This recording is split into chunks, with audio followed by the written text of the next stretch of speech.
ଅତୀତରେ ଘଟିଯାଇଥିବା ଅନେକ ସ୍ମୃତି କେବଳ ଇତିହାସର ପୃଷ୍ଠାରେ ରହିଯାଇଛି। ଆଉ କିଛି ସ୍ମୃତି ସ୍ମୃତିପୀଠର ପାଚେରୀର ଚାରି କାନ୍ଥ ସାଜିଛି। ଖାଲି ସେତିକି ନୁହଁ, ଆଉ କିଛି ସ୍ମୃତି ଭଗ୍ନ ଓ ଜୀର୍ଣ୍ଣ ଅବସ୍ଥାରେ ରହିଯାଇଛି। ସେହି ସ୍ମୃତିକୁ ଆପଣମାନଙ୍କ ଆଗରେ ଉପସ୍ଥାପନ କରିବି। ଇତିହାସରେ ଲୁଚି ଯାଇଥିବା ସେ ବୀର ପୁରୁଷ ଯିଏ ନିଜର ଅନୁକୂଳରେ ନିଜର ଶାସନକୁ ଦୃଢ଼ କରି ରଖିଥିଲେ, କିନ୍ତୁ ପରବର୍ତ୍ତୀ ସମୟରେ ଭୋଗ ବିଳାସ ଦ୍ୱାରା ଗଢ଼ିଥିବା ସାମ୍ରାଜ୍ୟ ଓ ନିଜର ପତନର କାରଣ ସାଜିଥିଲେ ଓ ତାକୁ ସ୍ମରଣ ରଖିବା ପାଇଁ ସେହି ସାମ୍ରାଜ୍ୟର ନାମ ତାଙ୍କ ନାମାନୁଯାୟୀ ରଖାଯାଇଥିଲା।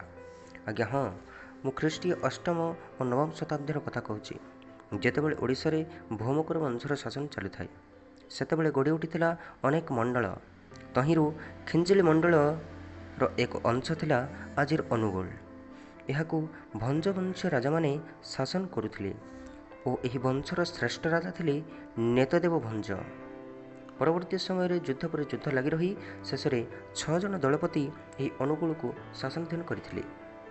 ତାଙ୍କ ମଧ୍ୟରୁ ଶେଷ ଓ ଦକ୍ଷ ସ୍ୱେଚ୍ଛାଚାରୀ ଶାସକ ରୂପରେ ଅନୁ ବଳବନ୍ତରାୟଙ୍କର ଅଭ୍ୟୁଦୟ ହୁଏ, ଯିଏ ଅନୁକନ୍ଧ ନାମରେ ଇତିହାସରେ ପ୍ରସିଦ୍ଧି ଅର୍ଜନ କରିଥିଲେ। ଅନୁ ବଳବନ୍ତରାୟ ନିଜର ଗଡ଼ ପଥରଗଡ଼ରେ ସ୍ଥାପନ କରିଥିଲେ। ସାମ୍ରାଜ୍ୟରେ ଅସନ୍ତୋଷର ମୋଡ଼ ନେବା ପରେ ଅନୁଗୁଳର ଶାସନ ନିଜ ଅକ୍ତିଆରରେ ରଖିବା ନିମନ୍ତେ ଅନୁ ବଳବନ୍ତରାୟଙ୍କର ପଡ଼ୋଶୀ ରାଜ୍ୟ ସହ ସଦାସର୍ବଦା ଗୋଳ ଲାଗି ରହିଥାଏ।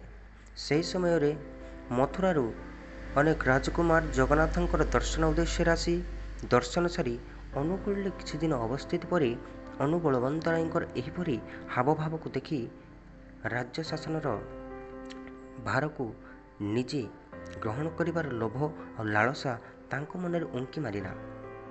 ତେଣୁ ଅନୁଙ୍କର ଶତ୍ରୁଙ୍କ ସହ ମିଶି ଏହି ରାଜକୁମାରମାନଙ୍କ ମଧ୍ୟରୁ ଜଣେ ରାଜକୁମାର